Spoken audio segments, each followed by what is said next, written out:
si te dijera que hay casas que guardan secretos tan oscuros que pueden cambiar tu vida para siempre, que existen lugares donde los muertos dejan rastros que solo algunos pueden ver? Mi nombre es Alejandra Morales, tengo 29 años y vivo en la Ciudad de México, pero hace 5 años, cuando tenía 24, me mudé a una casa en Coyoacán, que se convertiría en mi peor pesadilla. Una casa colonial en la calle Francisco Sosa, número 156, que parecía perfecta desde afuera, pero que guardaba un misterio que casi me vuelve loca. Todo comenzó la primera noche que pasé ahí. Era agosto de 2019 y el calor del verano chilango se sentía sofocante incluso de madrugada. Me desperté a las 3:33 am, siempre esa hora exacta, por el sonido de algo goteando en la sala. Pensé que era una fuga de agua, algo normal en una casa tan antigua, pero cuando bajé a revisar lo que encontré me heló la sangre. Había huellas mojadas en el piso de mármol, huellas de pies descalzos, pequeños, como de un niño de unos 8 años. Venían desde la puerta principal y se dirigían directamente hacia las escaleras que subían al segundo piso. El agua aún estaba fresca, como si alguien acabara de caminar por ahí hace unos segundos. Revisé toda la casa esa noche. Todas las puertas estaban cerradas con llave, las ventanas también. No había señales de que alguien hubiera entrado, pero las huellas estaban ahí, tan reales como mis propios pies. Limpié todo y regresé a mi cuarto, pensando que tal vez había sido mi imaginación, el estrés de la mudanza. Pero la siguiente noche, a las 3:33 am exactas, volvieron a aparecer, y la siguiente, y la siguiente. Al principio traté de ignorarlas. Mi mamá, doña Carmen, me decía que eran cosas de mi cabeza, que estaba muy estresada por el trabajo nuevo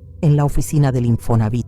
Mi papá, don Roberto, pensaba que algún vecino nos estaba haciendo una broma pesada, pero yo sabía que algo más estaba pasando en esa casa. Las huellas siempre seguían el mismo camino. Desde la puerta principal, cruzaban la sala, subían por las escaleras de mármol y desaparecían justo frente a la puerta del cuarto que había decidido usar como bodega. Un cuarto que por alguna razón nunca me atrevía a abrir por las noches. Después de 2 semanas de esto, decidí quedarme despierta y esperar. Puse una cámara en la sala y me senté en la cocina con una taza de café de olla, esperando a que dieran las 3:33. El corazón me latía tan fuerte que pensé que se me iba a salir del pecho, y entonces los vi llegar. Comentarios abajo. ¿Alguna vez han sentido que algo invisible camina por su casa? Den like si quieren saber qué pasó cuando seguí esas huellas hasta su origen. Suscríbanse porque esta historia apenas comienza y lo que descubrí esa noche cambió mi vida para siempre. Esa noche del 23 de agosto, mientras esperaba en la cocina con mi café humeando entre las manos temblorosas, algo cambió para siempre. A las 3:32 am, un minuto antes de la hora maldita, comencé a escuchar el sonido. No era goteo de agua como pensaba. Era diferente, más orgánico. Plash, plash, plash. El sonido de pies mojados caminando sobre mármol frío. Asomé la cabeza desde la cocina y lo que vi me quitó el aliento. No había nadie ahí, pero las huellas se estaban formando solas frente a mis ojos, una tras otra, como si un niño invisible estuviera caminando lentamente por mi sala. El agua se materializaba de la nada, dejando esas marcas perfectas de pies pequeños y descalzos. Mi cuerpo se paralizó completamente. Quería gritar, correr, hacer algo, pero era como si mis músculos se hubieran convertido en piedra. Solo podía observar cómo esas huellas misteriosas trazaban su camino habitual hacia las escaleras. Pero esa noche algo fue diferente. En lugar de subir directo al segundo piso como siempre, las huellas se detuvieron justo al pie de las escaleras. Se quedaron ahí por lo que parecieron horas, aunque probablemente fueron solo minutos. Y entonces, lentamente, comenzaron a regresar hacia mí. Las huellas mojadas se dirigían directamente a la cocina donde yo estaba escondida. Cada paso que se acercaba hacía que la temperatura bajara más y más. Mi respiración se volvió visible, como si de repente estuviera en pleno invierno. El café se enfrió en mis manos hasta convertirse en hielo. Cuando la primera huella apareció en el umbral de la cocina, salí corriendo. Subí las escaleras de 2 en 2, me encerré en mi recámara y no salí hasta que amaneció. Esa fue la primera noche que no dormí nada. Al día siguiente llamé a mi abuela Esperanza, que vivía en Xochimilco. Ella siempre había sido muy creyente, muy conectada con el más allá, como decía. Le conté todo lo que estaba pasando, esperando que me dijera que estaba loca o que necesitaba ir con el doctor. Pero su reacción fue completamente diferente. «Mija», me dijo con voz temblorosa, «¿me puedes decir la dirección exacta de esa casa?». Le dije, «Francisco Sosa 156, Coyoacán». Hubo un silencio largo del otro lado de la línea, tan largo que pensé que se había cortado la llamada. «Abuela, ¿está ahí?». «Sí, mija, está ahí, pero ojalá no estuvieras tú en esa casa». Me contó que en los años 70, cuando ella era joven, esa zona de Coyoacán había sido muy diferente. Había una familia que vivía en esa dirección exacta, los Hernández. Tenían un niño de 8 años que se llamaba Pedrito, un niño muy alegre, muy travieso, que le encantaba jugar en el patio con las mangueras y correr descalzo por toda la casa. «¿Qué pasó con él, abuela?». Otro silencio. «Se ahogó, mija, en la alberca que tenían en el patio trasero. Fue un accidente muy feo. Lo encontraron hasta el día siguiente, cuando ya era demasiado tarde». Mi sangre se volvió hielo. «Pero eso no es lo peor», continuó mi abuela. «Dicen que después del funeral, la mamá del niño comenzó a ver huellas mojadas por toda la casa, cada noche, a la misma hora en que había muerto su hijo. La pobre mujer se volvió loca. Decía que Pedrito regresaba a casa cada noche, que no se podía ir porque estaba buscando algo». «¿Buscando qué?». «Nunca lo supimos, mija. La familia se mudó al mes siguiente y la casa quedó abandonada por años. Después la remodelaron y la vendieron varias veces, pero nunca duraba mucho la gente ahí. Siempre se mudaban después de unas semanas. Esa noche decidí no quedarme a esperar. Empaqué algunas cosas y me fui a casa de mis papás en la colonia Roma Norte. Pero por alguna razón no podía dejar de pensar en Pedrito, en ese niño que se había ahogado y que aparentemente seguía buscando algo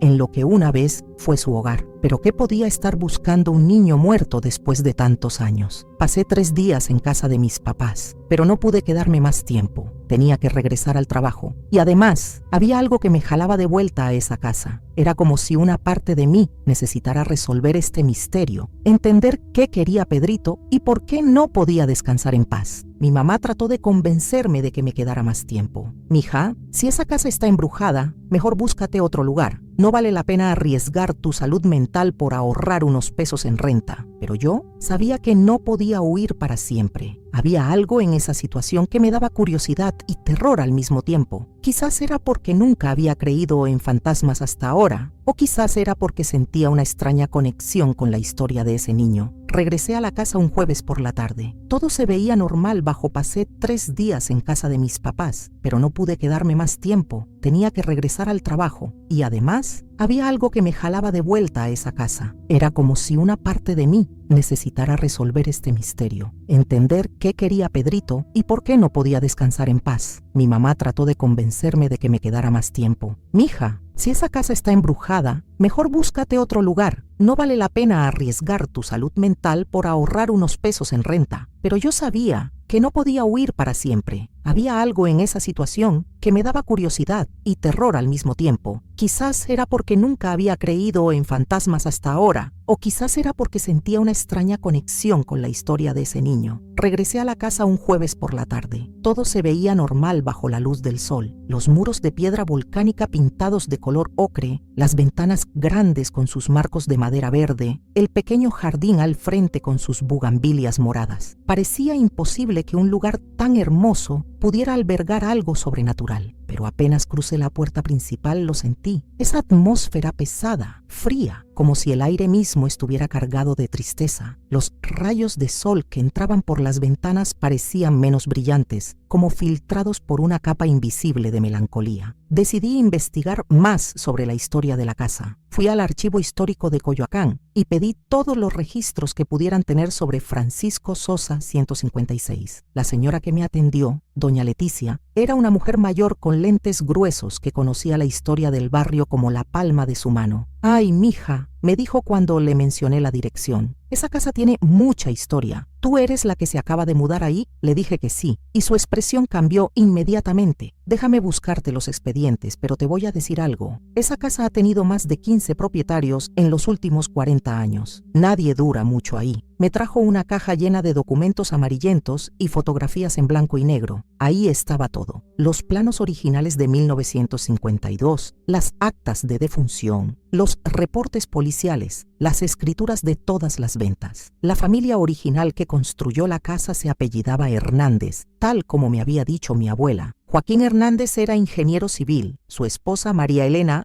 era maestra de primaria y tenían un hijo llamado Pedro José, de 8 años. En las fotografías se veía como una familia feliz. Pedrito tenía una sonrisa enorme y ojos traviesos. En casi todas las fotos aparecía mojado o con un traje de baño, siempre cerca del agua. El reporte policial del 15 de septiembre de 1974 decía lo siguiente: el menor Pedro José Hernández García, de 8 años de edad, fue encontrado sin vida en la alberca de su domicilio, ubicado en Francisco Sosa, 156, Colonia Coyoacán. Según declaraciones de los padres, el niño había estado jugando en el patio trasero mientras ellos preparaban la cena. Al no responder a los llamados para cenar, salieron a buscarlo y lo encontraron en el fondo de la alberca. Los paramédicos determinaron que llevaba aproximadamente 2 horas fallecido por ahogamiento accidental. No se encontraron indicios de violencia o negligencia, pero había algo más. Un reporte adicional fechado 3 semanas después del funeral decía: los vecinos de Francisco Sosa, 154 y 158, han reportado ruidos extraños provenientes del inmueble número 156 durante las primeras horas de la madrugada, específicamente el sonido de alguien caminando y jugando en el patio trasero. Al interrogar a los propietarios, estos confirmaron haber escuchado los mismos ruidos, pero afirman que no hay nadie en la propiedad durante esas horas. Un mes después, había otro documento. Los propietarios Joaquín Hernández y María Elena García solicitan el cambio de domicilio en el registro civil debido a circunstancias familiares adversas. La propiedad será puesta en venta inmediatamente, pero lo que más me impactó fue una carta escrita a mano por María Elena, la mamá de Pedrito, dirigida al párroco de la iglesia de San Juan Bautista. La carta decía: Padre Miguel, necesito su ayuda urgente. Mi hijo Pedro no se ha ido. Sé que suena loco, pero él sigue aquí, en la casa. Cada noche a las 3:30 de la madrugada, escucho sus pasos mojados caminando por toda la casa. Va desde la puerta principal hasta su cuarto, como si regresara de la alberca. Ayer encontré sus huellas en el piso, padre, huellas pequeñas y mojadas que van desde la entrada hasta las escaleras. Mi esposo dice que estoy loca del dolor, pero yo sé lo que veo. Mi niño está buscando algo, padre. No puede descansar hasta encontrar lo que perdió. Por favor, venga a bendecir la casa. Por favor, ayúdeme a que mi Pedrito encuentre la paz. La respuesta del padre adjunta a la carta era breve y fría: señora García, el alma de su hijo ya está con Dios. Lo que usted experimenta son manifestaciones del duelo. Le recomiendo buscar ayuda psicológica y confiar en que Pedro José está en un lugar mejor. Cerré los expedientes con las manos temblorosas. Ahora todo tenía sentido: las huellas mojadas, la hora exacta, el camino desde la puerta hasta las escaleras. Era el mismo patrón que había estado experimentando. Pedrito seguía ahí, después de casi 50 años, siguiendo la misma rutina nocturna. Pero había una pregunta que me atormentaba: ¿qué había perdido? ¿Qué estaba buscando que no lo dejaba descansar en paz? Esa noche decidí hacer algo que jamás pensé que tendría el valor de hacer. Esperaría hasta las 3:33 am, pero esta vez no me escondería. Esta vez seguiría las huellas hasta donde me llevaran, sin importar lo que encontrara al final del camino. Regresé a casa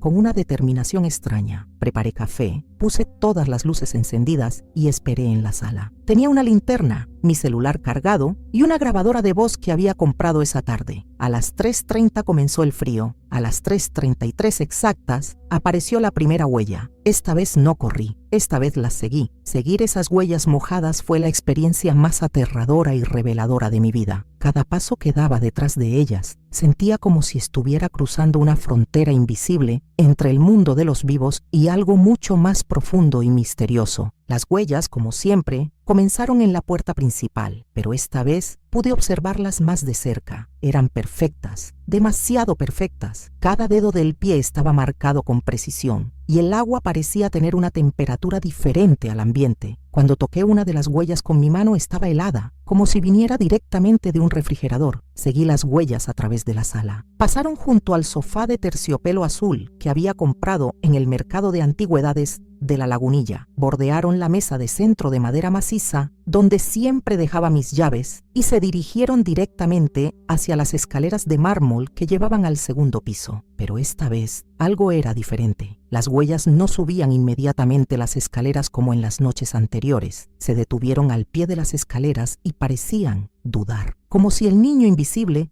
estuviera pensando si subir o no. Esperé ahí, con el corazón latiéndome tan fuerte que pensé que se me saldría del pecho. Después de lo que pareció una eternidad, las huellas continuaron, pero no hacia arriba. Se dirigieron hacia la derecha, hacia la parte de la casa que yo casi nunca usaba. Era un pasillo estrecho que llevaba a lo que anteriormente había sido la cocina original de la casa en los años 50. Ahora era una especie de cuarto de servicio que yo usaba para guardar trastes viejos y cosas que no sabía dónde poner. Siguiendo las huellas con mi linterna en mano, llegué hasta una puerta de madera que siempre mantenía cerrada. Era la puerta que daba al patio trasero, el mismo patio donde había estado la alberca donde se ahogó Pedrito. Los dueños anteriores habían llenado la alberca y convertido ese espacio en un pequeño jardín con plantas de sombra. Las huellas se detuvieron justo frente a esa puerta. Esperé varios minutos, pero no pasó nada más. Las huellas simplemente terminaban ahí, como si el niño hubiera desaparecido. Pero entonces escuché algo que me heló la sangre, el sonido de alguien llorando del otro lado de la puerta. No era un llanto fuerte o desesperado, era un llanto suave, contenido, como el de un niño que está tratando de no hacer ruido para que los adultos no lo escuchen. Un llanto lleno de tristeza y confusión. Con las manos temblando puse mi oreja contra la puerta de madera. El llanto se escuchaba más claro ahora. Era definitivamente de un niño y venía específicamente del área donde había estado la alberca. «¿Pedrito?», susurré contra la puerta. «¿Eres tú?». El llanto se detuvo inmediatamente. El silencio que siguió fue tan profundo que podía escuchar mi propia respiración. Esperé ahí durante varios minutos, pero no escuché nada más. Las huellas mojadas comenzaron a secarse lentamente, como si nunca hubieran existido. Al día siguiente, decidí investigar más sobre el patio trasero. Llamé a don Esteban, el albañil que había hecho las remodelaciones más recientes en la casa. Era un hombre mayor, de unos 60 años, que había trabajado en esa zona de Coyoacán durante décadas. «Claro que me acuerdo de esa casa», me dijo cuando lo llamé por teléfono. «Yo fui quien rellenó la alberca allá por 1995. Los dueños de ese entonces, unos señores que se apellidaban Gutiérrez, me contrataron para tapiarla por completo. ¿Se acuerda de algo extraño cuando hizo el trabajo?». Hubo una pausa larga. «Mire, señorita, yo soy un hombre práctico. He trabajado en construcción toda mi vida y no creo en fantasmas ni brujerías. Pero esa casa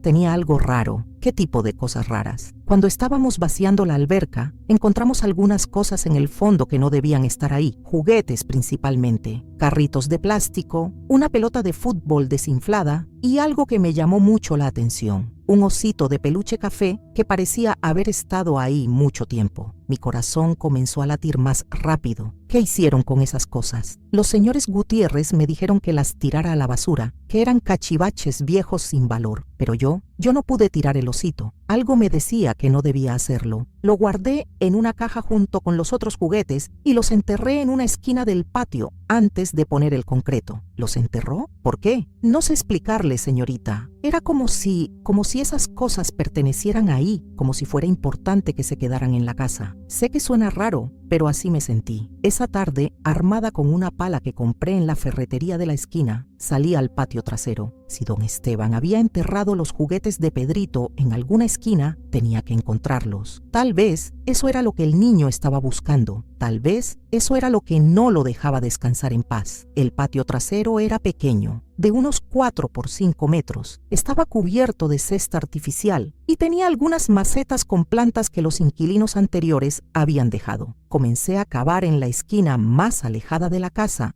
donde la tierra se veía menos compacta. Después de casi una hora cavando bajo el sol del mediodía mexicano, mi pala golpeó algo sólido. Era una caja de zapatos envuelta en bolsas de plástico para protegerla de la humedad. La saqué cuidadosamente y la llevé adentro. Mis manos temblaban mientras abría la caja. Adentro había exactamente lo que don Esteban había descrito: 2 carritos de plástico descoloridos, una pelota de fútbol desinflada con la piel agrietada, algunos bloques de construcción y en el centro un osito de peluche café que había visto días mejores. Pero había algo más: una pequeña libreta escolar con la portada descolorida. La abrí con cuidado y en la primera página, escrito con la letra irregular de un niño de 8 años, decía: este libro es de Pedro José Hernández García. Si lo encuentran, por favor, regrésenmelo. Las páginas estaban llenas de dibujos, hechos con crayones y lápices de colores. Dibujos de su familia, de su casa, de él jugando en la alberca. Pero lo que más me llamó la atención fueron los dibujos de las últimas páginas. Eran diferentes, más oscuros. Mostraban a un niño solo, llorando, buscando algo. Y en el último dibujo había una figura pequeña parada frente a una puerta, con las palabras «Quiero ir a casa» escritas debajo. Esa noche coloqué la caja con los juguetes en la sala, justo en el camino que siempre seguían las huellas. Si Pedrito estaba buscando sus cosas, finalmente las había encontrado. A las 3:33 am, las huellas aparecieron como siempre, pero esta vez, cuando llegaron hasta donde había puesto la caja, se detuvieron completamente. El aire se llenó de una sensación extraña, como de gratitud y alivio. Y por primera vez en semanas, escuché una voz. Era la voz de un niño, clara y suave. «Gracias por encontrar mis juguetes. Ahora ya puedo irme a casa». Las huellas se desvanecieron lentamente y con ellas esa sensación de tristeza que había llenado la casa desde el primer día. Nunca más volví a ver las huellas mojadas. Pedrito finalmente había encontrado lo que estaba buscando y había podido encontrar la paz. Después de esa noche, cuando escuché la voz de Pedrito agradeciéndome por encontrar sus juguetes, pensé que todo había terminado. La casa se sentía diferente, más ligera, como si una pesada carga invisible hubiera sido finalmente levantada de sus muros. Durante 3 días completos no hubo huellas mojadas, no hubo llantos nocturnos, no hubo esa atmósfera fría y melancólica que me había acompañado desde mi llegada. Pero el 4.º día, algo cambió nuevamente. Era un domingo por la tarde. Estaba organizando la caja de juguetes para llevarla al cementerio de Coyoacán, donde estaba enterrado Pedrito, cuando encontré algo que había pasado por alto la primera vez. En el fondo de la caja, debajo del osito de peluche, había una pequeña nota doblada. La letra era diferente a la de la libreta escolar. Era la letra de un adulto, específicamente de una mujer. La nota decía: «Mi querido Pedrito, mamá tiene que irse muy lejos por un tiempo, pero quiero que sepas que te amo más que a mi propia vida. Guardé tus juguetes favoritos en este lugar especial, para que cuando regreses de la escuela los puedas encontrar. Prométeme que serás un niño bueno y que harás caso a tu papá. Volveré pronto. Con todo mi amor, mamá». Mi corazón se detuvo. La nota estaba fechada el 14 de septiembre de 1974, un día antes del accidente. María Elena, la mamá de Pedrito, había escondido esa caja como una sorpresa para su hijo, sin saber que él nunca la encontraría porque moriría al día siguiente. Esa noche, las huellas aparecieron nuevamente, pero esta vez eran diferentes. No venían desde la puerta principal como siempre. Aparecían directamente en la sala, frente a la caja de juguetes, como si Pedrito hubiera estado ahí todo el tiempo, esperando. Y esta vez no estaba solo. Junto a las huellas pequeñas y mojadas de los pies de un niño, había otras huellas, más grandes, de una mujer adulta, pero también mojadas. Y estas nuevas huellas no se dirigían hacia las escaleras o hacia el patio trasero. Se dirigían hacia la puerta principal, como si alguien estuviera tratando de salir de la casa. Me quedé paralizada en la cocina, observando cómo se formaban ambos pares de huellas. Las pequeñas de Pedrito parecían seguir a las más grandes, como un niño siguiendo a su mamá. Pero había algo desesperado en el patrón de las huellas, como si el niño estuviera tratando de alcanzar a alguien que se alejaba muy rápido. Entonces escuché voces. No una sola voz, como la noche anterior, sino 2 voces hablando al mismo tiempo. La voz de Pedrito con la misma claridad de la noche anterior: «Mamá, espérame, no te vayas sin mí». Y otra voz, la voz de una mujer adulta, llena de dolor y desesperación: «Perdóname, mi niño. Perdóname por no haber estado ahí cuando me necesitabas». Las voces se desvanecieron, pero las huellas permanecieron por varios minutos más, como si madre e hijo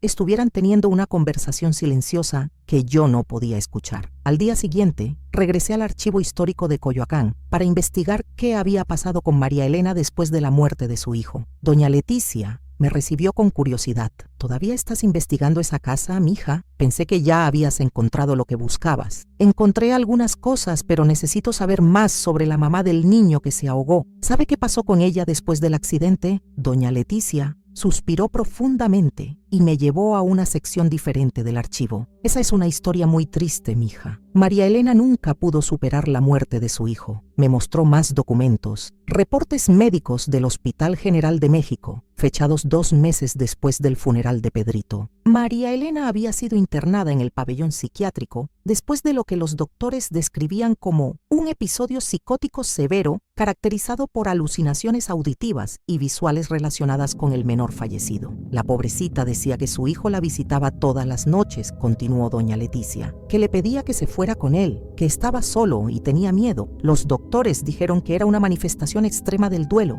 pero ella estaba convencida de que Pedrito no había podido irse porque estaba esperándola. Había más documentos, cartas que María Elena escribía desde el hospital psiquiátrico, dirigidas a su esposo Joaquín. En una de ellas, fechada 3 meses después de la internación, decía: «Mi querido Joaquín, sé que piensas que estoy loca, pero yo sé lo que veo. Pedrito viene a visitarme aquí también. Me dice que encontró sus juguetes, pero que no puede irse sin mí. Me dice que me está esperando en la casa, que necesita que yo regrese para poder despedirse como debe ser. Los doctores no me entienden, pero tú sí me entiendes, ¿verdad?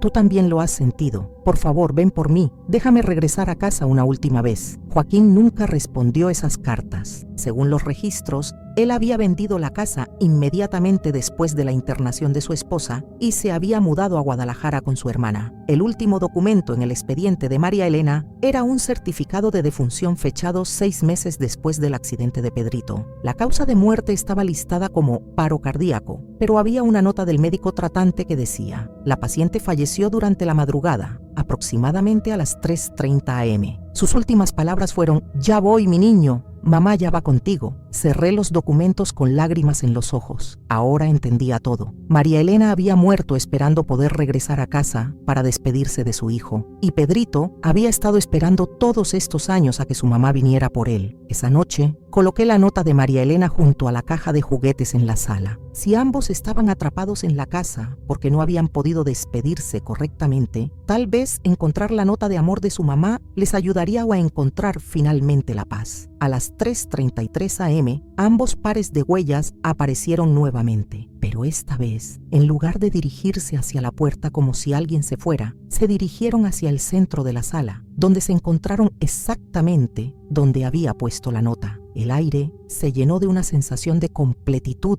y amor profundo. Escuché las voces una última vez. «Ya estás aquí, mamá». «Sí, mi niño. Perdóname por haberte hecho esperar tanto tiempo. Ahora sí nos podemos ir juntos». «Sí, mi amor. Ahora sí nos podemos ir a casa». Las huellas se desvanecieron lentamente y con ellas toda la tristeza que había llenado esa casa durante casi 50 años. Madre e hijo finalmente habían podido reencontrarse y despedirse como debía ser. Nunca más volví a ver huellas mojadas en Francisco Sosa 156. La casa se llenó de una paz profunda y duradera. Pedrito y María Elena finalmente habían encontrado el camino a casa. Después de esa noche, cuando Pedrito y María Elena finalmente se reencontraron, la casa en Francisco Sosa 156 se transformó completamente. Era como si hubiera despertado de una pesadilla de 50 años. Los rayos de sol que entraban por las ventanas parecían más brillantes. El aire circulaba mejor y por primera vez desde mi llegada me sentía verdaderamente en casa. Pero mi historia con esa casa no terminó ahí. Una semana después de la última aparición de las huellas, recibí una llamada inesperada. Era de una mujer mayor que se identificó como Carmen Hernández y su voz temblaba al hablar. «Disculpe que la moleste, señorita. Conseguí su teléfono con los vecinos. Supe que usted vive en la casa donde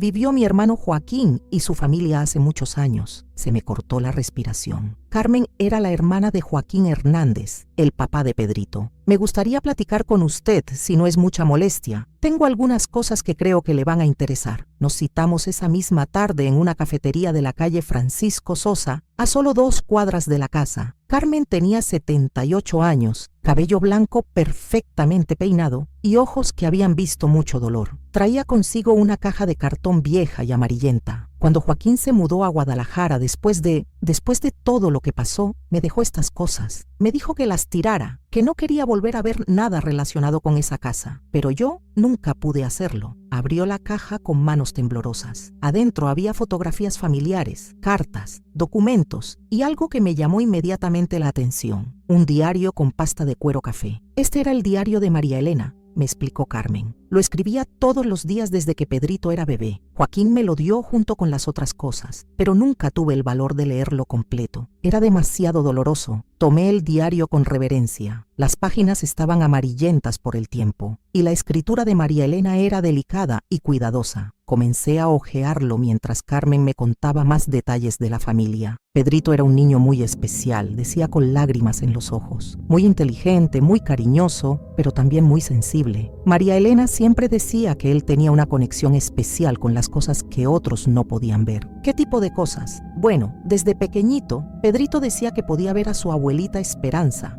la mamá de María Elena, que había muerto cuando él tenía 3 años. Al principio pensamos que eran cosas de niños, ya sabe, amigos imaginarios, pero él describía cosas que no podía saber, conversaciones que había tenido con su abuela antes de morir. Seguí leyendo el diario mientras Carmen hablaba. Las primeras entradas eran normales, hablaban de la rutina diaria de la familia, de las travesuras de Pedrito, de los planes que tenían para el futuro, pero conforme avanzaban los meses hacia septiembre de 1974, el tono del diario cambiaba. Una entrada del 10 de septiembre de 1974 decía: Pedrito ha estado muy raro estos últimos días. Dice que su abuela, Esperanza, viene a visitarlo por las noches y le dice que algo malo va a pasar. Ayer me preguntó si los niños pueden morir ahogados. Le dije que no se preocupara por esas cosas, pero la pregunta me llenó de una angustia inexplicable. Carmen continuó: los últimos días antes del accidente, María Elena estaba muy nerviosa. Decía que Pedrito tenía pesadillas muy vívidas sobre agua, que se despertaba llorando diciendo que no podía respirar. Fueron al doctor, pero él dijo que eran terrores nocturnos normales en los niños. Llegué a la entrada del 13 de septiembre, un día antes del accidente. No puedo dormir. Pedrito tuvo otra pesadilla horrible anoche. Esta vez me dijo que su abuela le había mostrado algo terrible en sueños. Decía que había visto a un niño en el fondo de una alberca y que el niño era él mismo. Le prometí que mañana llenaríamos la alberca de pelotas de colores para que no pudiera lastimarse. Tal vez así se sentiría más seguro. Las manos me temblaron al leer la última entrada del diario, fechada el 14 de septiembre por la mañana, pocas horas antes del accidente. Joaquín se fue temprano al trabajo. Pedrito y yo desayunamos juntos y por primera vez en días lo vi tranquilo y feliz. Me dijo que había soñado con su abuela otra vez, pero que esta vez había sido diferente. Ella le había dicho que todo iba a estar bien, que si algo pasaba, él no estaría solo, que siempre habría alguien que lo cuidaría hasta que yo pudiera ir por él. No entiendo qué quiso decir con eso, pero Pedrito parecía consolado. Hoy vamos a preparar galletas de chocolate, sus favoritas. Escondí sus juguetes en el patio como sorpresa. Cuando regrese de la escuela, se va a poner muy feliz. Pero Pedrito nunca regresó de la escuela ese día. El accidente pasó durante la tarde, cuando él llegó a casa y fue a jugar al patio trasero, mientras María Elena preparaba la cena. ¿Sabe qué pasó exactamente el día del accidente?, le pregunté a Carmen. Sus ojos se llenaron de lágrimas. Según me contó Joaquín, Pedrito llegó de la escuela muy emocionado. Había ganado un concurso de dibujo y quería celebrar nadando en la alberca. María Elena le dijo que esperara a que terminara de cocinar, pero él era muy travieso. Se metió solito a la alberca con su ropa puesta. ¿Con ropa puesta? Sí, eso fue lo extraño. Pedrito era un excelente nadador. Había tomado clases desde los 5 años, pero ese día, por alguna razón, se metió completamente vestido, con zapatos y todo. Joaquín pensó que tal vez se había resbalado accidentalmente, pero los zapatos mojados lo hicieron muy pesado para poder salir. Esa información me impactó. En todas las veces que había visto las huellas mojadas en mi casa, siempre eran de pies descalzos. Pero si Pedrito se había ahogado con zapatos puestos, ¿por qué su espíritu caminaba descalzo? Como si Carmen pudiera leer mis pensamientos, continuó. Hay algo más que nunca le dijimos a nadie, ni siquiera a la policía. Cuando encontraron a Pedrito en el fondo de la alberca, Sus zapatos no estaban puestos. Los encontraron perfectamente acomodados en el borde de la alberca, como si él se los hubiera quitado cuidadosamente antes de meterse al agua. El mundo se detuvo por un momento. ¿Cómo es posible eso? Usted me acaba de decir que se metió con ropa y zapatos. Carmen se limpió las lágrimas con un pañuelo descolorido. Eso es lo que nunca pudimos entender. María Elena insistía en que había algo más, que alguien o algo había ayudado a Pedrito a quitarse los zapatos. Decía que su hijo jamás se habría metido al agua completamente vestido, que él era muy cuidadoso con sus cosas. ¿Y qué pensaba Joaquín? Joaquín quería creer que había sido un accidente simple. No podía aceptar que hubiera algo sobrenatural involucrado. Pero María Elena estaba convencida de que la abuela Esperanza había estado ahí ese día, ayudando a Pedrito en sus últimos momentos, quitándole los zapatos para que al menos pudiera morir cómodo. Seguí leyendo el diario, buscando más pistas sobre la abuela Esperanza. En varias entradas anteriores, María Elena mencionaba cómo Pedrito hablaba con su abuela muerta, cómo ella aparecía en sus sueños para consolarlo cuando tenía miedo y cómo siempre le daba consejos sabios. Una entrada del mes de agosto decía: Pedrito me contó hoy que su abuela le enseñó una canción nueva. Es una canción muy bonita sobre ángeles guardianes que cuidan a los niños cuando sus mamás no pueden estar cerca. No sé de dónde pudo haber aprendido esa canción, porque ni Joaquín ni yo la conocemos. Carmen, le dije, ¿usted conocía a la mamá de María Elena? Por supuesto, doña Esperanza era una mujer maravillosa, muy espiritual, muy conectada con el más allá. Siempre decía que cuando uno muere, no se va completamente, que parte de nosotros se queda para cuidar a los que amamos. ¿Y María Elena creía en esas cosas? Al principio no tanto, era más pragmática, pero después de que murió su mamá, comenzó a creer más, especialmente cuando Pedrito empezó a hablar con ella. Carmen cerró la caja y me miró directamente a los ojos. Señorita Alejandra, ¿puedo preguntarle por qué está tan interesada en esta historia? ¿Pasó algo en la casa? Le conté todo. Las huellas mojadas, las voces, el llanto nocturno, el encuentro de los juguetes, la nota de María Elena y finalmente cómo madre e hijo se habían reencontrado y habían encontrado la paz. Carmen lloró mientras le contaba la historia. Gracias, me dijo entre sollozos. Gracias por ayudarlos a encontrarse. Durante todos estos años, yo he rezado para que María Elena y Pedrito pudieran estar juntos otra vez. Hay una cosa más, me dijo antes de irse. Joaquín murió el año pasado en Guadalajara. En sus últimos días, cuando estaba muy enfermo, comenzó a hablar de Pedrito y María Elena otra vez. Decía que los había visto en sueños, que se veían felices y en paz. Ahora entiendo que tal vez no eran solo sueños. Esa noche, de regreso en Francisco Sosa 156, me senté en la sala donde tantas veces había aparecido las huellas mojadas. La casa estaba completamente silenciosa, pero era un silencio diferente al que había experimentado antes. No era el silencio pesado y melancólico de los primeros días, sino un silencio pleno, satisfecho, como el de una historia que finalmente había llegado a su final feliz. Abrí el diario de María Elena en la última página, donde había una entrada que Carmen no había mencionado. Estaba escrita con una letra temblorosa, diferente a las demás, como si hubiera sido escrita con mucha prisa o bajo mucha emoción. 15 de septiembre de 1974. No sé si alguien leerá esto algún día, pero necesito escribirlo. Anoche, después del funeral, Pedrito vino a visitarme. No era un sueño, lo sé porque pude tocarlo, pude sentir su piel fría y mojada. Me dijo que estaba bien, que la abuela Esperanza estaba cuidándolo, pero que no podía irse porque me necesitaba. Me dijo que cuando yo esté lista, él me estará esperando en nuestra casa para que nos vayamos juntos a donde pertenecemos. No sé cuándo será ese día, pero sé que llegará. Mientras tanto, él vale esperarme ahí, jugando con sus juguetes favoritos, recordando los días felices que pasamos juntos. Si alguien encuentra este diario, por favor, sepan que el amor entre una madre y su hijo es más fuerte que la muerte misma. Cerré el diario con el corazón lleno. La historia de Pedrito y María Elena no era solo una historia de fantasmas, era una historia de amor incondicional, de una madre que no pudo despedirse de su hijo y un niño que esperó pacientemente hasta que ella pudiera encontrar el camino de vuelta a él. Y yo había tenido el privilegio de ser testigo de su reencuentro final. Después de mi encuentro con Carmen Hernández, pensé que había llegado al final de la historia. Pedrito y María Elena habían encontrado la paz, la casa estaba tranquila y yo finalmente podía vivir normal. Pero 3 semanas después de esa conversación, descubrí que aún había secretos más profundos enterrados en Francisco Sosa 156. Todo comenzó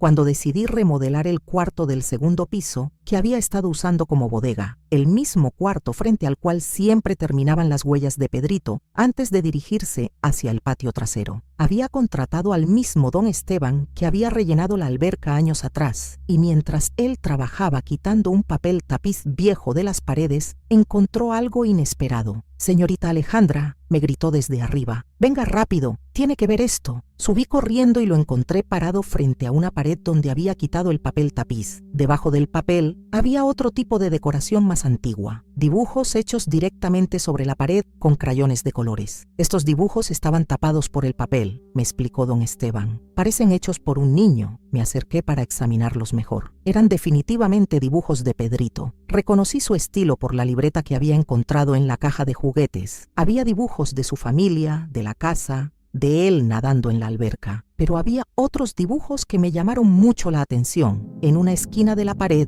había un dibujo de una señora mayor con cabello gris y un vestido largo. Debajo del dibujo, con la letra irregular de un niño, decía: «Abuela Esperanza me cuida». Alrededor de la figura de la abuela había otros dibujos más pequeños, ángeles, flores y lo que parecían ser otros niños. Pero fue el dibujo de la pared opuesta el que realmente me impactó. Era un dibujo de la casa vista desde arriba, como un plano arquitectónico hecho por un niño. Mostraba todas las habitaciones, el patio trasero con la alberca y algo más, un cuarto subterráneo que no aparecía en los planos oficiales de la casa. Don Esteban, le pregunté, «¿Esta casa tiene sótano?». El albañil estudió el dibujo con curiosidad. Según los planos que me dieron cuando hice las remodelaciones, no. Pero este dibujo muestra claramente un espacio debajo de la casa. ¿Sería posible que hubiera un cuarto oculto que no aparece en los registros oficiales? Don Esteban se rascó la cabeza pensativamente. En las casas viejas de Coyoacán, especialmente las de los años 50, era común que tuvieran sótanos o bodegas subterráneas que no siempre se registraban en los planos oficiales. Los constructores a veces los hacían para almacenamiento extra. Esa tarde, estudiando más detenidamente el dibujo de Pedrito, noté que había dibujado una pequeña escalera que bajaba desde la cocina hasta el cuarto subterráneo. Si el dibujo era correcto, debía ahora haber una entrada al sótano desde la cocina original de la casa. Don Esteban y yo revisamos cuidadosamente el piso de la cocina. Era de mosaico tradicional mexicano, con diseños geométricos en azul y blanco que habían sido populares en los años 50. Después de casi una hora buscando, don Esteban notó algo extraño. «Mire, señorita, aquí hay una sección del piso que suena diferente cuando la golpeo». Estaba en una esquina de la cocina, cerca de donde había estado la estufa original. Parece hueco debajo. Levantamos cuidadosamente los mosaicos de esa sección y encontramos exactamente lo que el dibujo de Pedrito había mostrado: una trampilla de madera pintada del mismo color que el piso, casi invisible a simple vista. La trampilla tenía una argolla pequeña de metal que permitía levantarla. Cuando abrimos la trampilla, apareció una escalera de madera que bajaba hacia la oscuridad.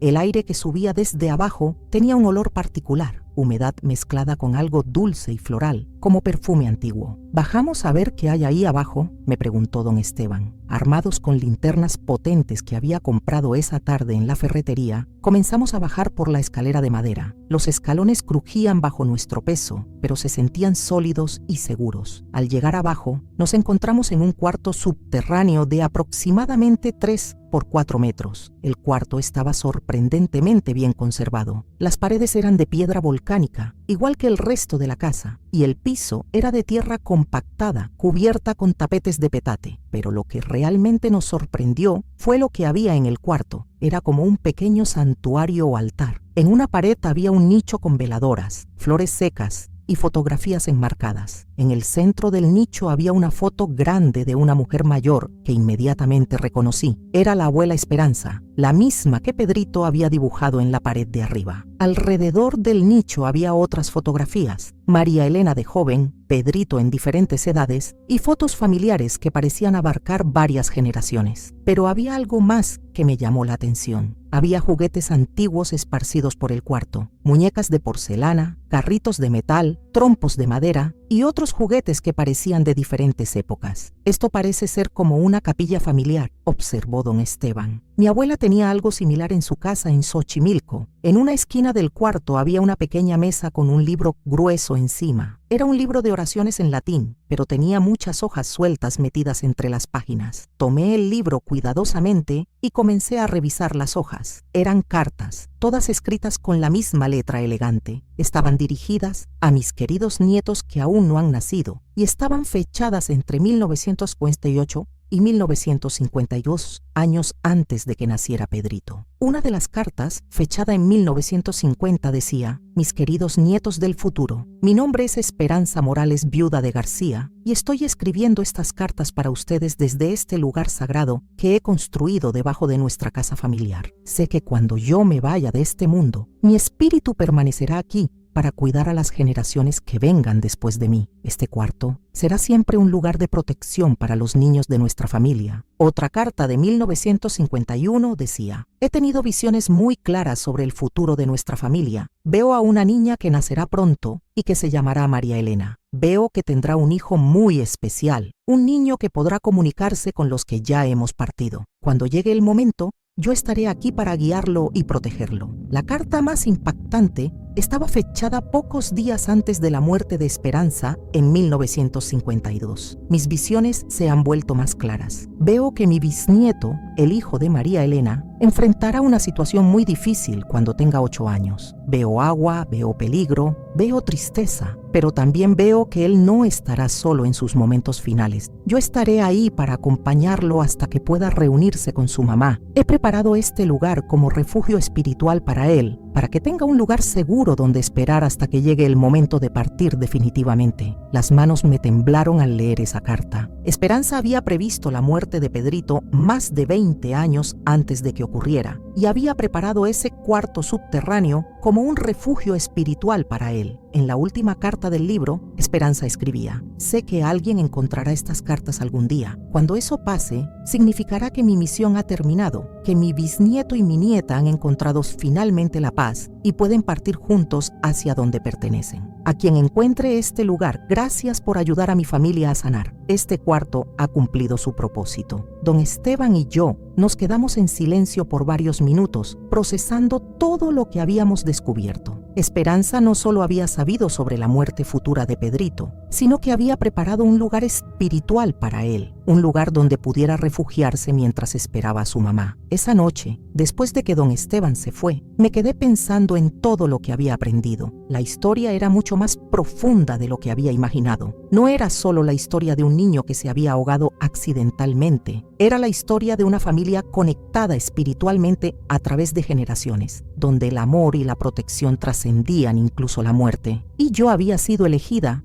para ser parte de esa historia, para ayudar a cerrar un círculo que había estado abierto durante 50 años. El descubrimiento del cuarto subterráneo cambió completamente mi perspectiva sobre todo lo que había vivido en Francisco Sosa 156. Ya no era solo una casa embrujada, donde un niño había quedado atrapado después de su muerte. Era un lugar sagrado, preparado con amor y previsión por una bisabuela que había tenido la sabiduría espiritual para anticipar el futuro y actuar en consecuencia. Pero había una pregunta que me atormentaba. Si Esperanza había previsto la muerte de Pedrito y había preparado el refugio espiritual para él, ¿por qué no había podido evitar el accidente? ¿Por qué había permitido que sucediera? La respuesta llegó de una manera inesperada una semana después, cuando estaba organizando las cartas de Esperanza en el cuarto subterráneo. Había decidido crear un pequeño archivo con toda la historia familiar, cuando encontré algo que había pasado por alto la primera vez, una carta diferente, escrita en un papel diferente, con una letra más temblorosa, como si hubiera sido escrita por alguien muy enfermo. Esta carta no tenía fecha, pero por el tipo de papel y la condición de la tinta, parecía ser la última que Esperanza había escrito antes de morir. Decía: «A quien encuentre esta carta, he luchado durante años con el conocimiento de lo que va a pasar. He rezado, he llorado, he buscado maneras de cambiar el destino que veo en mis visiones, pero he llegado a entender algo muy doloroso. Hay cosas en este mundo que no podemos cambiar. Solo podemos acompañar a nuestros seres queridos mientras las enfrentan. Pedro José morirá ahogado cuando tenga 8 años, no porque sea su castigo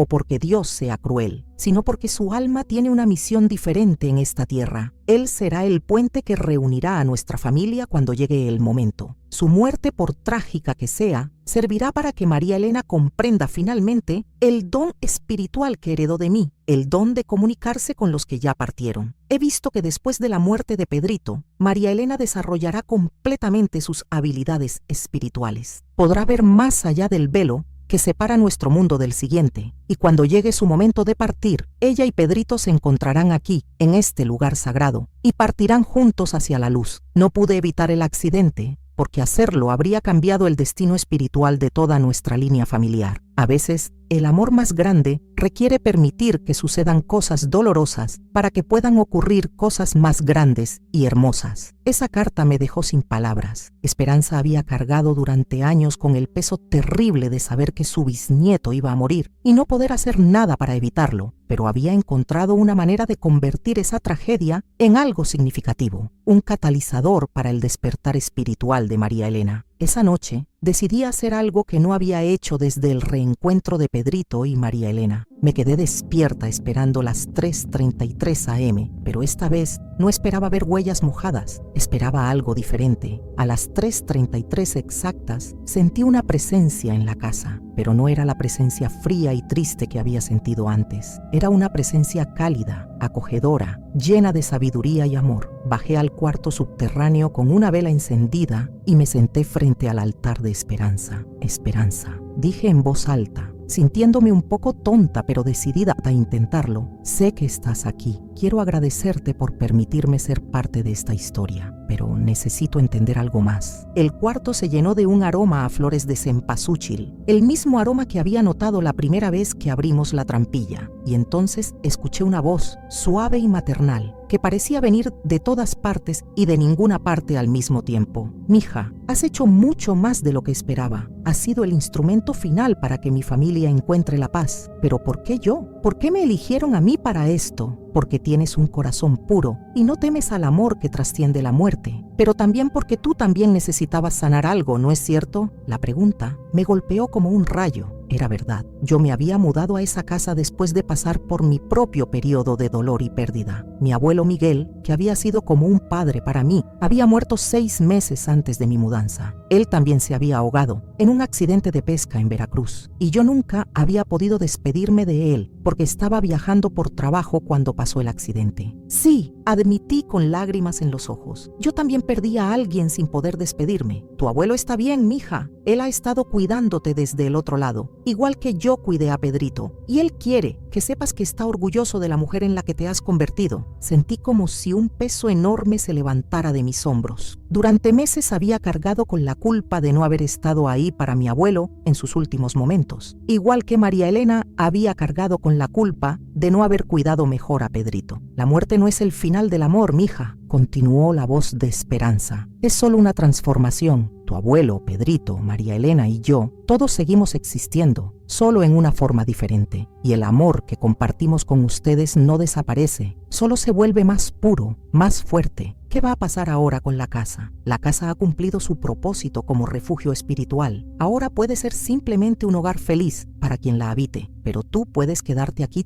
todo el tiempo que quieras. Esta casa te ha adoptado y tú has adoptado su historia. ¿Van a regresar alguna vez, Pedrito y María Elena? No como antes. Ellos ya encontraron su camino hacia la luz. Pero si algún día necesitas sentir su presencia, si necesitas recordar que el amor trasciende todo, solo tienes que bajar a este cuarto y recordar su historia. Sus ecos siempre estarán aquí, no como almas perdidas, sino como recuerdos sagrados. La presencia comenzó a desvanecerse lentamente, pero antes de irse completamente, Esperanza me dio un último mensaje. Cuida las cartas, las fotografías y la historia de nuestra familia. Algún día vendrá alguien más que necesitará escucharla, alguien más que necesitará sanar. Y cuando ese día llegue, tú sabrás qué hacer. Subí del cuarto subterráneo con un corazón lleno de paz y comprensión. no solo había ayudado a Pedrito y María Elena a encontrar la paz, sino que yo también había encontrado la sanación que necesitaba para mi propia pérdida. La historia de Francisco Sosa 156 no era una historia de terror después de todo. Era una historia de amor, de familia, de conexiones que trascienden incluso la muerte misma. Los meses siguientes al encuentro con Esperanza fueron los más tranquilos y felices que había vivido desde la muerte de mi abuelo Miguel. La casa en Francisco Sosa 156 se había transformado completamente, no solo en su atmósfera, sino en su propósito. Ya no era un lugar de dolor y espera, sino un santuario de memoria y amor familiar. Decidí convertir el cuarto del segundo piso, donde habían estado los dibujos de Pedrito, en una especie de museo familiar. Enmarcé cuidadosamente todos los dibujos que encontramos en la pared,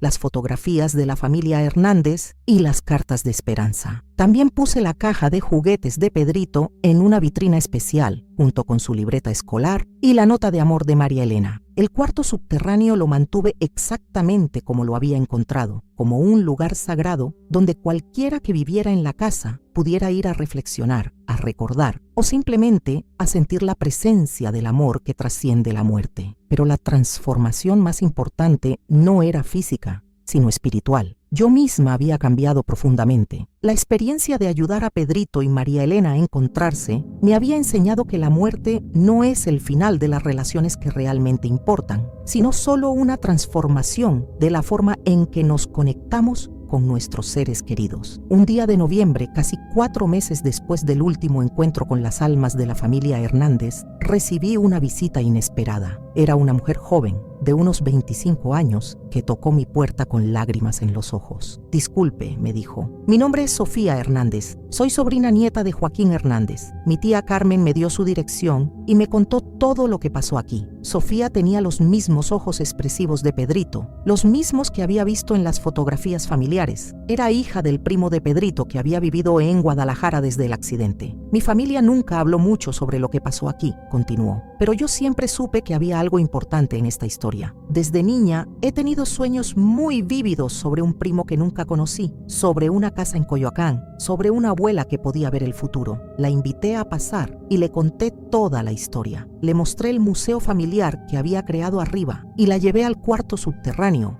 para que conociera el altar de su tatarabuela Esperanza. Mientras le contaba cada detalle de lo que había vivido, Sofía lloraba y sonreía al mismo tiempo. «Ahora entiendo por qué siempre me he sentido atraída a esta zona de la ciudad», me dijo, «y entiendo por qué siempre he tenido la sensación de que tenía una misión que cumplir relacionada con mi familia». Sofía me contó que ella había heredado el mismo don espiritual de Esperanza. Desde pequeña, podía ver y comunicarse con personas que habían fallecido, pero su familia había reprimido esa habilidad, considerándola peligrosa o poco cristiana. Mis papás me llevaron con doctores, psicólogos, hasta con el padre de la iglesia para que me curaran. Nunca entendieron que no era una enfermedad, sino un regalo. Durante esa visita, Sofía me pidió si podía quedarse en la casa por unos días para conectarse mejor con la historia de su familia. Acepté inmediatamente, sintiendo que su llegada no era casualidad, sino parte del plan más grande que Esperanza había mencionado. Esa primera noche que Sofía se quedó en la casa, pasó algo hermoso y sorprendente. A las 3:33 am, las dos despertamos al mismo tiempo, sintiendo una presencia familiar en la casa. Pero no eran las huellas mojadas de Pedrito. Esta vez era diferente. Bajamos juntas al cuarto subterráneo y ahí los vimos, las figuras translúcidas de Esperanza, María Elena y Pedrito, parados junto al altar. No se veían como fantasmas aterradores, sino como seres de luz llenos de amor y paz. Esperanza se acercó a Sofía y le tocó suavemente la frente. «Mi querida tataranieta, finalmente llegaste. He estado esperándote para pasarte la responsabilidad».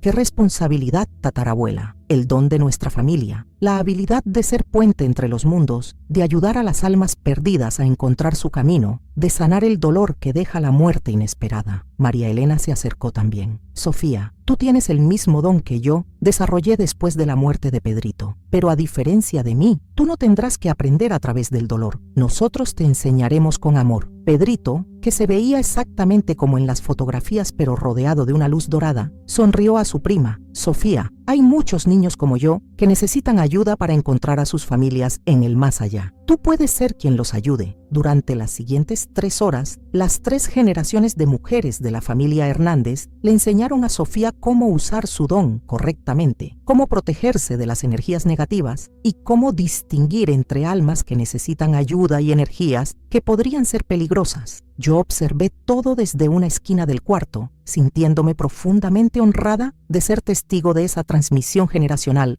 de sabiduría espiritual. Cuando las figuras comenzaron a desvanecerse con la llegada del amanecer, Esperanza se dirigió a mí por última vez. Alejandra, tu misión principal ha terminado, pero si quieres, puedes quedarte como guardiana de este lugar sagrado y como apoyo para Sofía en su nuevo camino. Por supuesto que sí, respondí sin dudarlo. Pedrito me sonrió y me dijo: gracias por ser tan valiente. Gracias por no huir cuando nos viste la primera vez. María Elena añadió: y gracias por encontrar mi nota de amor. Era importante que Pedrito supiera que yo había regresado por él. Las figuras se desvanecieron completamente, pero la sensación de amor y gratitud permaneció en el cuarto durante horas. A partir de ese día, Sofía se mudó permanentemente a Francisco Sosa 156. Juntas, convertimos la casa en un lugar donde las personas que habían perdido a seres queridos podían venir a buscar consuelo y conexión espiritual. Sofía usaba su don para ayudar a las almas perdidas y yo me encargaba de documentar cada historia, de mantener los registros y de ayudar a los familiares vivos a entender y sanar su dolor. La casa había encontrado su verdadero propósito: ser un faro de esperanza para quienes necesitaban entender que el amor es más fuerte que la muerte.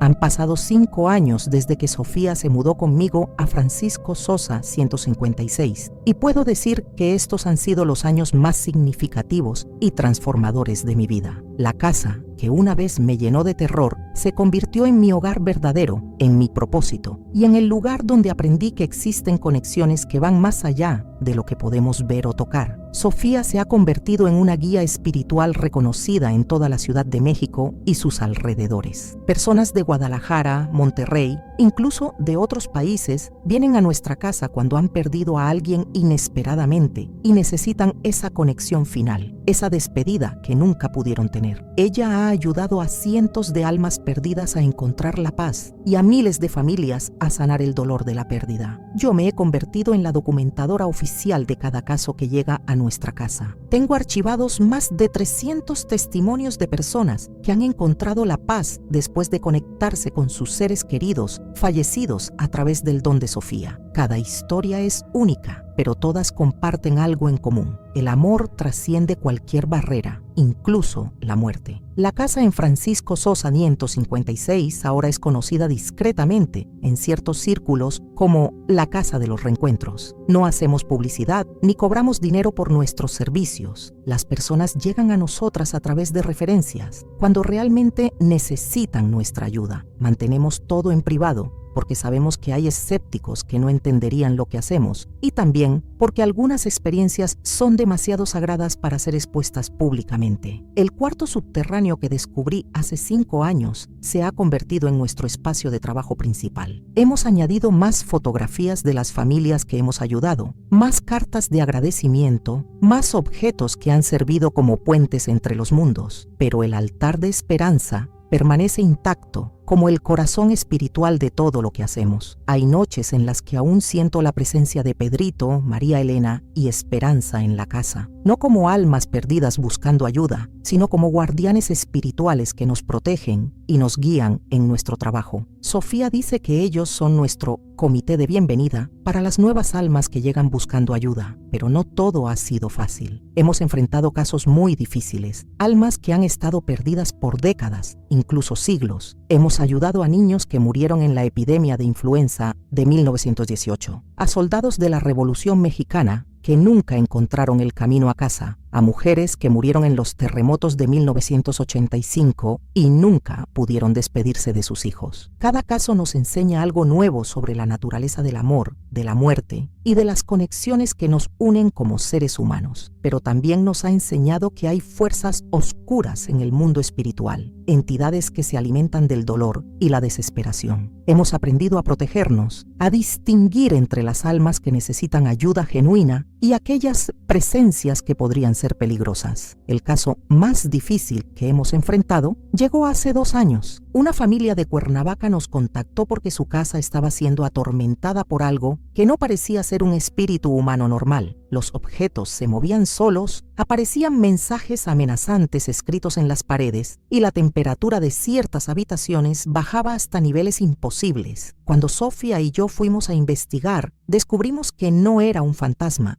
sino algo mucho más antiguo y malévolo. Era una entidad que se había adherido a la familia después de que experimentaran con una tabla Ouija sin protección. La entidad se alimentaba de su miedo y su desesperación, volviéndose más fuerte cada día. Fue la primera vez que tuvimos que realizar lo que Sofía llama una limpieza espiritual profunda. Utilizamos las técnicas que Esperanza, María Elena y Pedrito le habían enseñado, pero también tuvimos que buscar ayuda de otros guías espirituales más experimentados. El proceso tomó 3 días y 3 noches de trabajo intenso, pero finalmente logramos liberar a la familia y enviar a la entidad de regreso a donde pertenecía. Esa experiencia nos enseñó que nuestro trabajo no se limita solo a ayudar a las almas perdidas a encontrar la paz. También incluye proteger a los vivos de las fuerzas que podrían dañarlos. Ahora, mientras escribo esta historia final, tengo 39 años y Sofía tiene 30. Hemos hablado sobre qué pasará cuando seamos viejas. ¿Quién continuará el trabajo que comenzó Esperanza hace más de 70 años? Sofía cree que cuando llegue el momento, aparecerá la persona correcta, tal como yo aparecí cuando Pedrito y María Elena necesitaban ayuda, y tal como ella apareció cuando necesitábamos a alguien con el don familiar. El universo siempre provee, dice Sofía con esa sabiduría que va más allá de sus años. Cuando hay una necesidad real, siempre aparece alguien dispuesto a ayudar. La casa en Francisco Sosa 156 sigue siendo un lugar de sanación y esperanza. Los vecinos nos conocen como las mujeres tranquilas que viven en la casa colonial y que siempre están dispuestas a ayudar a quien lo necesite. No saben exactamente qué tipo de ayuda ofrecemos, pero respetan nuestro trabajo y nuestra privacidad. A veces me pregunto qué habría pasado si nunca hubiera seguido esas primeras huellas mojadas, si hubiera huido de la casa como hicieron tantos inquilinos anteriores. Habría perdido la oportunidad de ser parte de algo más grande que yo misma, de ayudar a sanar heridas que habían estado abiertas durante décadas, de aprender que el amor verdadero nunca muere realmente. Pero hay algo que quiero dejarles muy claro a quienes han llegado hasta aquí en esta historia. Lo que nosotras hacemos no es un juego. El mundo espiritual es real, poderoso y a veces peligroso. Si alguna vez experimentan algo paranormal en sus hogares, no traten de manejarlo solos. Busquen ayuda profesional de personas que realmente entiendan estos temas. Y si alguna vez sienten que algo invisible camina por su casa en las primeras horas de la madrugada, si encuentran objetos fuera de lugar, si escuchan voces o llantos que no pueden explicar, no ignoren esas señales. Podría ser alguien que necesita ayuda para encontrar la paz, pero también podría ser algo que quiere dañarlos. La diferencia entre un alma perdida que necesita ayuda y una entidad malévola radica en la intención. Las almas perdidas buscan conexión, amor, comprensión. Las entidades malévolas buscan miedo, dolor, desesperación. Si algún día se encuentran en una situación como la que yo viví, recuerden esto: respondan con amor, no con miedo.